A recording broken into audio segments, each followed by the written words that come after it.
მიმდინარე წელს გორის მუნიციპალიტეტის ბიუჯეტში ბოლო ცვლილება განხორციელდა. საკითხს საკრებულოს სხდომაზე უყარეს კენჭი. მერიის საფინანსო სამსახურის ხელმძღვანელის დალით ლაშაძის თქმით, ცვლილება გულისხმობს აიპების სუბსიდირებას, რითაც შეივსება სახელმწიფო ფონდი, ასევე დაფინანსდება კულტურული ღონისძიებები. კითხვაზე იგეგმება თუ არა აღნიშნული თანხით საახალწლოდ პრემიების გაცემა დალით ლაშაძის თქმით, კონკრეტულად არ იცის, თუმცა შესაძლებელია. ცნობისთვის მერიისა და მის დაქვემდებარებაში მყოფ აიპებში ხელფასებისთვის ყოველწლიურად ბიუჯეტიდან დაახლოებით 9 მილიონი ლარი იხარჯება.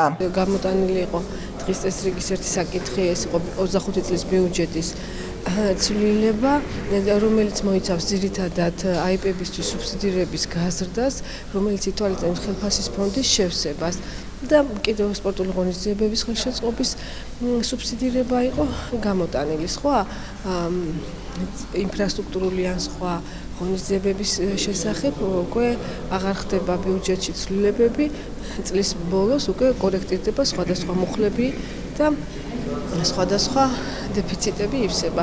სხვა ესეთი ინფრასტრუქტურული ან კიდევ სხვა ძირეული ცვლილებები უკვე 25 წლის ბიუჯეტში ნაკლებად მოსალოდნელია.